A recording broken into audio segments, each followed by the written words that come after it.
queen cells on it, and if it doesn't, there's a problem. Yep. These other 4 frames, you're going to inspect those and remove any queen cells. Those get cut out right in the bee yard. They don't even make it into the house to graft. This frame, you're just removing the bees, gently brushing them into the cell builder. This frame comes with you into your grafting space. The larva, so you're looking for 12-hour-old larvae. We're going to get into the details of that later. Don't get hung up on 12 hours old yet. The larvae should be extremely well provisioned and floating in a good amount of royal jelly, making grafting much easier and more successful. I want you to start with grafting 5 to 10 cells on a cell bar. And then you place that right in the center where this frame came out. Okay? So I'm grafting 5 to 10 frames off this frame. Put them in the cell cups you all have, using your Chinese tool, and they go into that box. Now, this thing is full of queen cells, or starting queen cells. After you can cut out the queen cells, you can save the royal jelly. I have little vials of royal jelly. I'll just harvest the royal jelly, stick it in there either for grafting purposes, or my wife takes royal jelly for therapeutic reasons. We save that royal jelly, and then you return this frame back to another colony. Okay? The function of that frame is now over with. We've grafted. Now that frame's no good. You didn't want to do that before you graft. So this frame served its purposes. We're not going to put it back in there. It goes back to another colony. You can use that to boost a nuke or whatever. What have you done with the started queen cells that are growing on that? On this, Yeah. I've cut out any queen cells, saving the royal jelly. Sorry, I missed that. Yeah. So this thing, you've harvested all the royal jelly, you cut out the queen cells. You don't want to give queen cells to the colony you give that to, because you may induce a supersedure. Refill the feeder, it's important, and if you give them a pollen padding and they need pollen padding, give them one at that time. So, okay, so What kind of feeder are you using? typically on my nukes, a cell building nuke like this, I'm going to have a lid on this thing, and my lid is going to have a recess for a quart jar. It's going to be a little screen 3-inch hole, and there's going to be an 1/8-inch wire cloth over that. I just pop the feeder in, and I always have an empty nuke that I invert over the top of this thing, so there's, if it rains, it's not going to seep down around the opening of this. Okay, so you put an empty nuke? I do, yeah, that's how I do it. Okay, everyone clear on this? Any questions? Yes, sir. How long do you have to cut those cells out? Somebody told me one time, you can only keep the frame out for so long, or they start to dehydrate. And, yeah, we're going to talk about that later. Okay, fine, that's good. That's important. You want to move fairly quickly with this. When you pull that center frame out, your open brood frame, you don't want to dilly-dally. You want to pull it out, evaluate it. The criteria that we talked about previously, you want to evaluate that criteria. These 5 functions here, you want to look at it real quick. It's going to take a lot of time to do that. Get the bees off it. Take it into your grafting space. Do not allow this to sit out, particularly in really hot conditions. You're going to dry out the larva, and you're going to possibly degrade the quality of the queens. So yeah, good point. Generally, you want to wrap this frame with a warm, moist towel. Keep this thing moist at all times.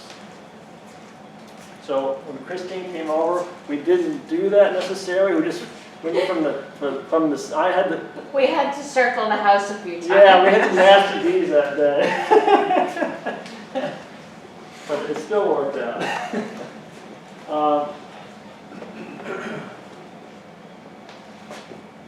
So we did this. So this is just a recap of everything. On day 1, you assemble your 5 frames. You shake in the extra frames of nurse bees. This is super important. You want at least 3, 4, maybe 5 if you can spare it. The more bees you can spare, the better. Add the feeder and pollen. That's day 1. Day 2, you basically do nothing. Just allow them to do what they want to do. And hopefully that's starting cells. Day 3, you evaluate the center, the open brood frame. You evaluate it. You need to see queen cell start.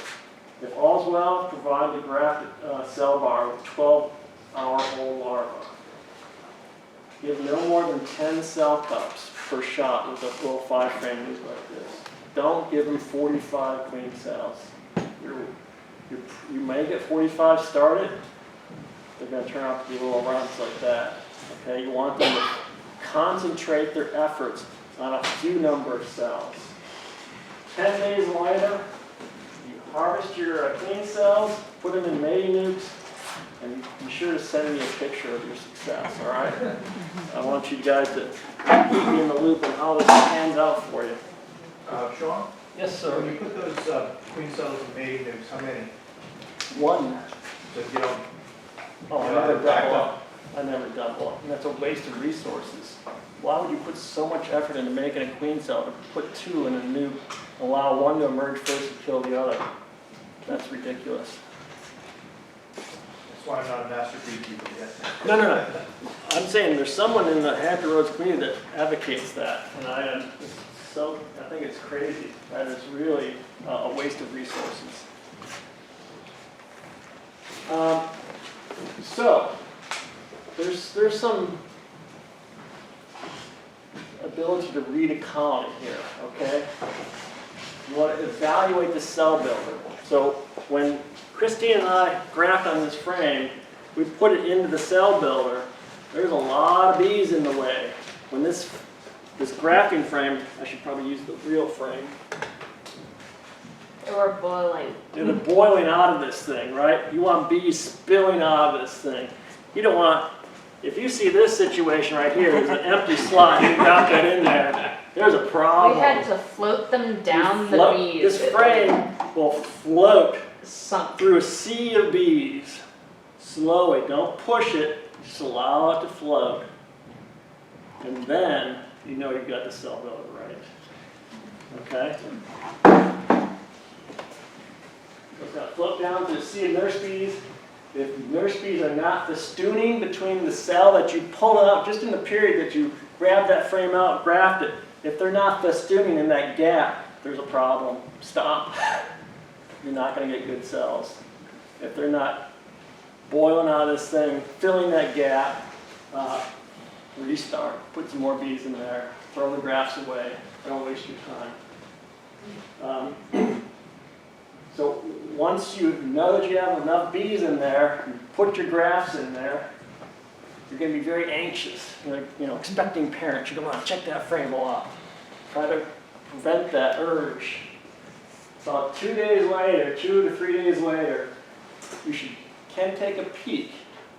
So lift that grafting frame out and just see what you have.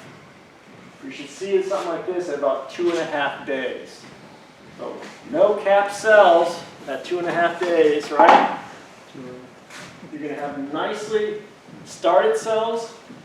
And what else do you see on that frame besides started cells? Lots of nurse bees. Lots of nurse bees. What else? Brace comb and other building. What else? There's no queens in there, is it? No, sir. They wouldn't be building those cells. Something really important. The markings on the sides of the queen cells, like they're got a little wall thing. The nurse bees are feeding, right? So, The cell on the right. who's got a queen cup handy from your kit? Just a cup. I can go in my toolbox.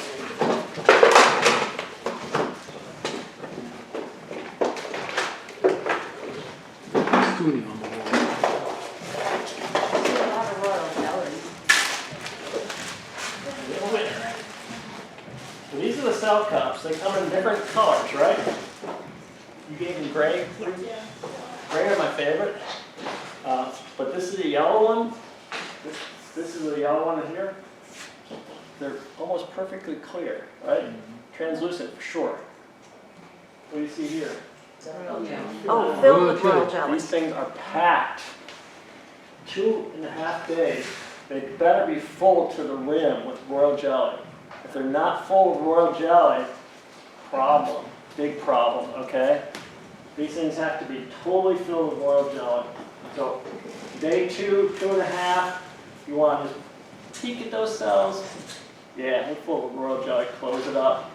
Leave it alone. So that third one from the right, Yeah, is that a problem? yeah, that's a problem.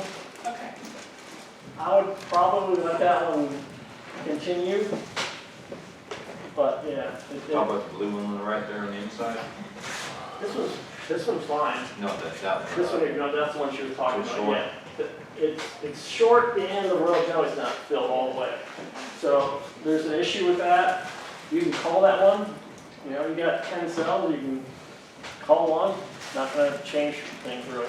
Now, the royal jelly is, let's see what's a little white at the top there. Yes, sir. So you can see on this cell right here, the white part, it kind of looks like angle here. The top 3/4 is full. That's right, yeah, but on all of these, this entire cell cup is full, except that one right there. That's what you're looking for, full cups. So the larva that you're grafting, are you gonna get into this? Are you pulling it out of the queen cup being formed, or are you Well, pulling it? No, Is not- it later? we're gonna talk about that later, but Okay. quick answer to your question. We're looking for queen cells on that frame. I'm not gonna graft from the queens they started. Okay. They're too old to be put in a new cell, so I'd be resetting the clock on those. I don't wanna do that. Okay, I want- that's what you're destroying before you return. That's correct, yeah, maybe I wasn't clear, and that's a good catch. So what she's saying there is, when you pull that center frame out and you take that into your comfortable space to graft, you're not grafting the ones where the bees already started a queen. Those are not your target, because those are too old. You're gonna be grafting the ones you can barely see. The ones where the egg just laid over. Those are the ones you're going for. Yes, sir. What reason would you have to not put those starter queen cells from that into a, say, a queen castle and let them just go to term? So what are you saying? You're saying the frame that they started? Let's say you've got, instead of destroying those queen cells that they've already begun, you're not harvesting and putting them in a cup. Oh, because So the you're whole putting the soup or mantra here is to make great cells. And those cells aren't fully equipped yet. They're just started. So now we're saying, okay, we're gonna give it to a queen castle. You finished the job. That's not what we're going for here. We're going for this. Huge amounts of royal jelly. You take that frame and you put it in a queen castle, even a 3-frame queen castle, they'll probably make queens out of it. If it's queenless, they'll make queens out of it. They're gonna be runty little frames because, runty little cells, because they have to rework most of those cells. And you don't want that. You don't want to, it's not what we're going for. There's Tarpey actually did a study, and he assessed whether or not queens made from frames like that, like your suggestion, are they better than grafted queens? And it turns out that they're not, substantially not. So they have a very rigorous process down there. They evaluate queens and production methods to yield quality queens, and grafting into a cell builder yields the best. And that's what we're going for here. What did you say you did with the old queens that were started by the bees? Remove. Destroy them. Yeah, just- The ones that were on that center frame that we evaluated, Yeah, that you frame, evaluated. basically I harvest royal jelly from those cells. I save the royal jelly, either to help in grafting, Okay, or my wife eats it. okay. Yeah, she mixes it with honey, so that's what she does. How do you store it? I put that in the refrigerator. I have little capsules basically. I just pack the royal jelly in there Okay. and put it in the refrigerator. Or it keeps longer in the freezer. Yeah, Ruth is more of an expert on that kind of stuff, so yeah, freezer or fridge. Yes? But you're not using any, you're not introducing any royal jelly of your own in this process here. Well, the larva that is of appropriate age, that 12-hour-old larva that I'm grafting from, it's going to be floating in royal jelly. Yeah. Okay, I harvest the royal jelly it's floating in. Yes. And depending on how you transfer the larva, the kit you have has the Chinese grafting tool. That goes down into that cell and harvests that royal jelly automatically. If you've done it properly, it's going to harvest that royal jelly. Other tools, and Ruth has some up here and I have some other ones, they don't harvest as much royal jelly. So when you're using different tools, but not the Chinese tool, you'll probably want to prime the cells. We're going to talk about that after lunch. Oh, thank you. Okay? Any other questions? So the question is, should I check the progress of my cells? And I say, in general, no. The exception of quick check after basically 2 days. 2-day check, see how things are going, how the cells are getting provisioned with royal jelly, and then stay the heck out. Just let them do the magic. Every disturbance you make is less of a feeding opportunity for the nurse bees. But here's the real thing, super important. Do not disturb the cells between days 10 and day 12. Okay, that's 2 to 4 days after capping. The queen is in a pre-pupa stage in development, is very fragile. Her wing buds are forming and she's starting to develop her wings. This is a very important time not to have any disturbance at all. And Sean, is that our day 10 or 12 or the egg development day 10 or 12? That is egg development from day 1, egg laid. Okay. Okay? So the queen's fragile, do not disturb them during that period. After day 12, day 13 or 14, the queen cells are more robust, can handle some amount of handling. Day 13, they're quite robust. So this is what you want. These are cells that I made in early June. How do those compare to what Michael Palmer is showing? They're about the same, right? I'm not saying mine are better, they're about the same. Big monster cell, tons of royal jelly in the top of that cell. Those were made in this system. Now this is not my frame. This is something I grabbed on the internet. And I'm not trying to be mean here, okay? I'm just saying you can expect to see this. What are some of the, it's on the top here, what do you think went wrong here? The short. Not enough resources for the number of cells that he was trying to There you build. go. There's 60 cells on this bar. 60 cells. You have to have a monster cell builder to make 60 good cells. I don't think there's a single frame. So Sean, This one here I'd take maybe, and that one there. Other than that, those all need to be culled. so in a nuke size, what's the maximum you would expect with lots of nurse bees? I almost don't want to give out that number, okay? Because the next thing you know, I'm going to have everyone grafting that many cells. I want you to start at 5, 10 maybe. I'll tell you after what number it is. So all these need to be cut out basically. I mean, this is a fail. I mean, and this person's just trying to figure it out. But if you see little cells like this, don't put them in mating nukes. Just stop. Redo it. Get more nurse bees in there. You haven't got it figured out yet. Okay. Well, that goes back to, so even if we're just doing the 5, we're looking at them and we, one of the 5, just get rid of it. Yeah, absolutely. Don't rear intercast. Don't take that runty cell saying, oh yeah, there's definitely a queen in there. Don't take it to mating. It's just not worth the effort because now you own that queen. You're going to try to sell it to someone? Don't do that. This person with just a couple, 3 hives, help me wrap my mind around taking all those nurse bees away from those hives. 3 colonies at the end of March. Each one of those colonies should have lots of brood. If you have 3 colonies, you're looking for, 2 frames of cat brood and 3 to 4 frames of nurse bees. Right, this is nurse You bees. should be able to afford that with 3 colonies. You really should. Okay, thank you. My question is, if you only have 3 hives, I mean, you wanna make 5 or 6 or 10 to make sure you get, you know, as many queens as you want, but is there ever a purpose to having more queens than you have hives? Sure, there's a market for queen cells. Absolutely. I sell a lot of queen cells. People come to me and ask for queen cells. Why? Because they achieve genetic diversity by taking my cells into their yard.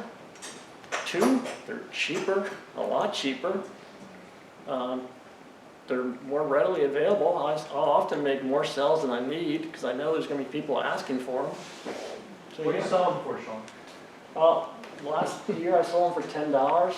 I'm not sure that's the price this year, but kind of the ballpark. And then crapshoot is whether or not the bee makes it past Main. Yeah, now the gamble is on the buyer side, right? So how long do they travel? Queen cells? Yeah. Queen cells, day 14 queen cells are pretty robust. I was going to talk about this later. What time do we have? So they'll travel against a car, truck. 12:05, so we have some time.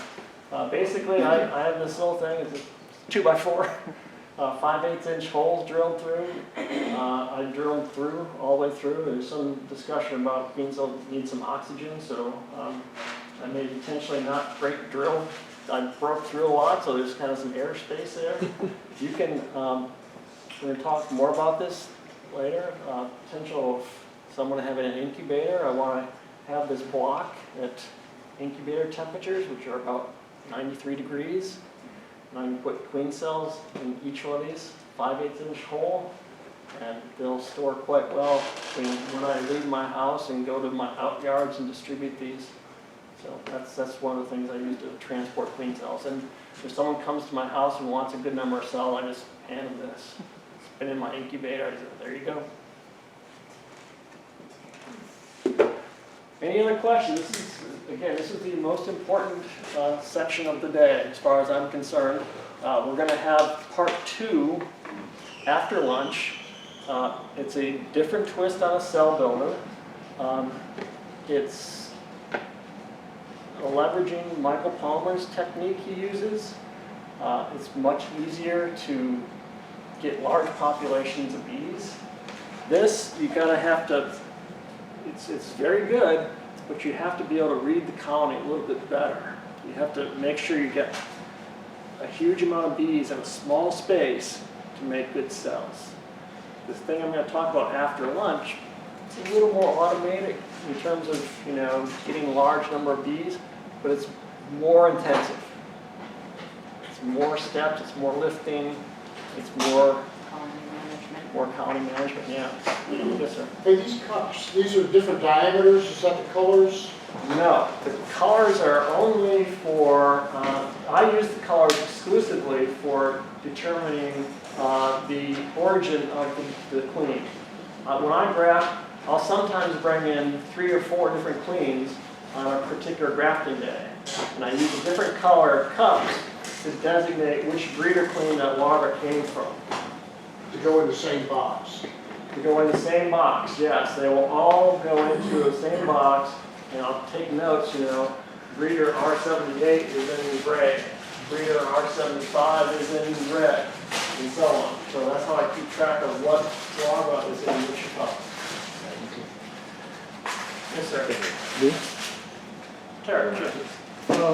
I've seen something where they take the frame and sort of put in a little wax for the bees to draw off of it for making their queen cells. Yeah, there's lots of ways to do this, right? There's a group down in Argentina, huge queen, one of the biggest queen breeders in South America. They make all their queen cups using dipped wax. They basically have a form with dowel rods. They dip it in beeswax repeatedly, and they have techniques to get that created cup off the dowel thing, and then they mount it back on a bar like that, and then they graft right into those wax cups. That's a whole lot easier. There's a guy in Florida who takes these, he puts them in there, he just dips Wax the whole place? the top bar just up to the level Oh, are you saying that you need wax to keep them adhered to the bar? No, they just provide some wax, and the guy says it helps create a stronger queen cell cover. Okay, like the so wax around we're the gonna queen cell. talk about that after lunch. We're gonna do the whole grafting thing and the cell cup stuff.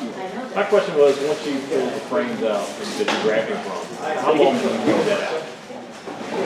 In other words, Please repeat the question. I did not hear it when wrong. you take your frames out Yeah. that you're grafting from, and you take them into your shop or wherever you're doing it at, and you're grafting, and I know you were talking about grafting with warm towels, et cetera. Yes. How long do you leave those out? In other words, what's the rough average of your process from? It's very quick, actually. It comes out of the box, I brush the beads off, I walk immediately. I graft in my kitchen. I have my grafting set up all ready to go there. So I set the frame there, I graft in. The grafts at that point have priority. They go back into the cell builder first. I come back in, I grab that frame, and it goes back into the colony. So it's out 20 minutes or so, half hour if I'm screwing things up.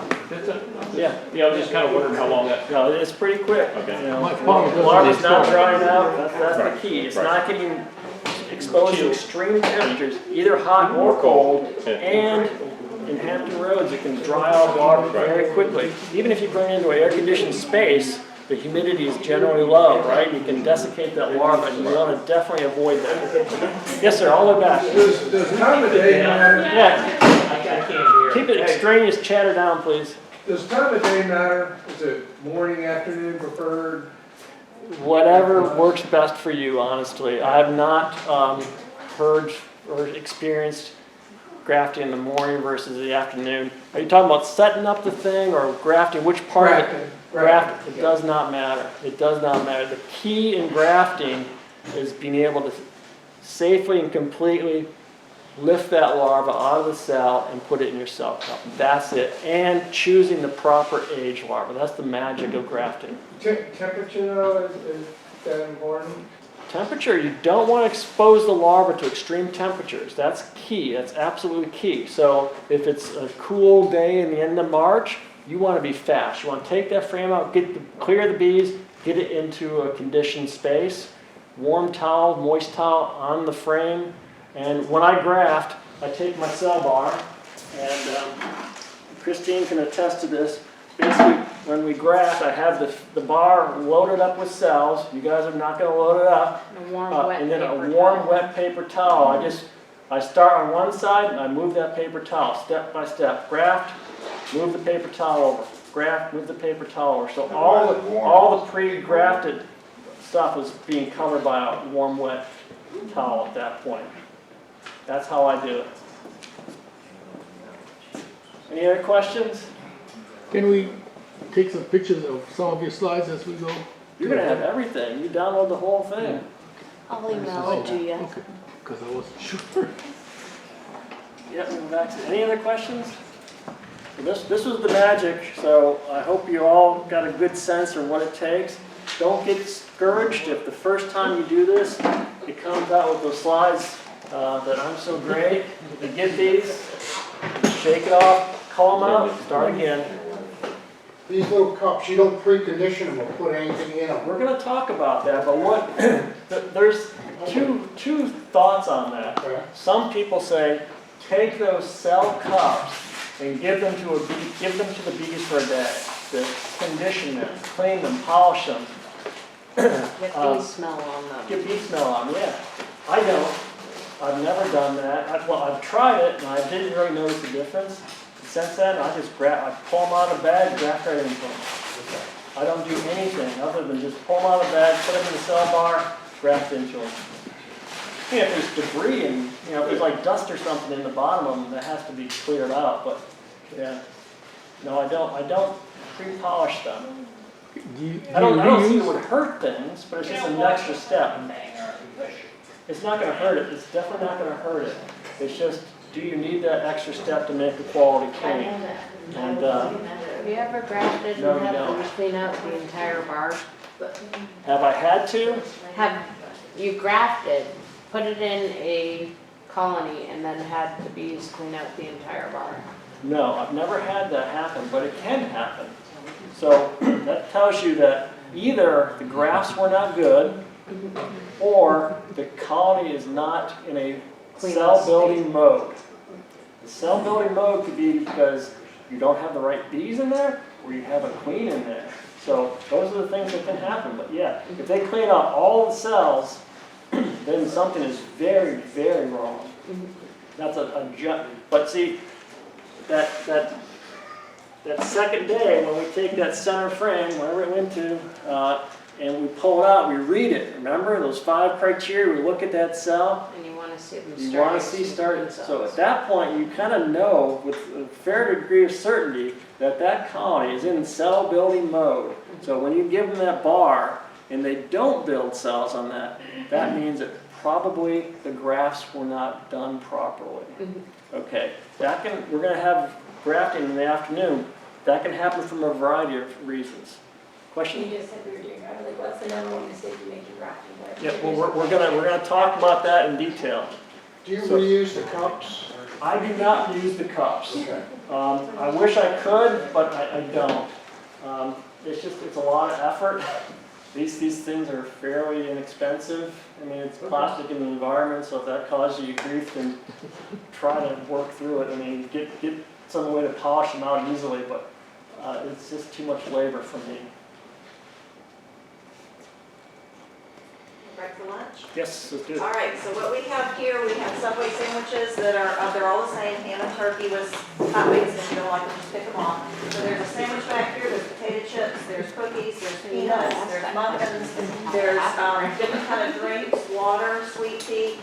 Tarek has brought in some, Tarek, what is that? Real quickly, just name what it is. Citrus squash. Okay, so you guys can give that a try. We are going to try and start back up about 1 o'clock, a little bit after 1. So that gives us about 25, 30 minutes to eat lunch and look at all the different stuff we have here. And go ahead and get to it.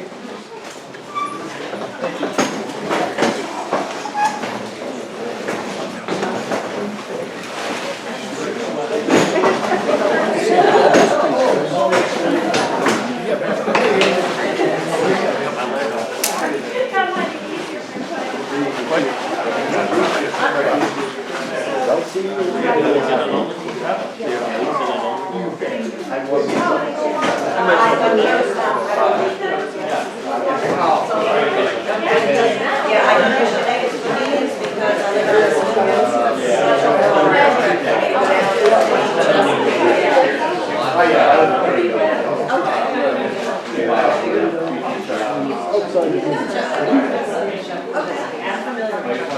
All right, so you found out about the Tidewater's website and you found out about this class? Because I did send any over to the district. Yeah, so I got told, I'm up to South Carolina.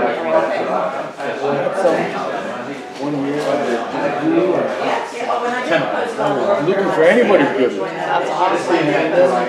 Like I get sent to from somewhere or another they came and took off the shop, you know, and what's true.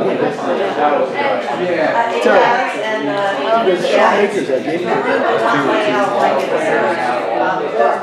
This year I should be just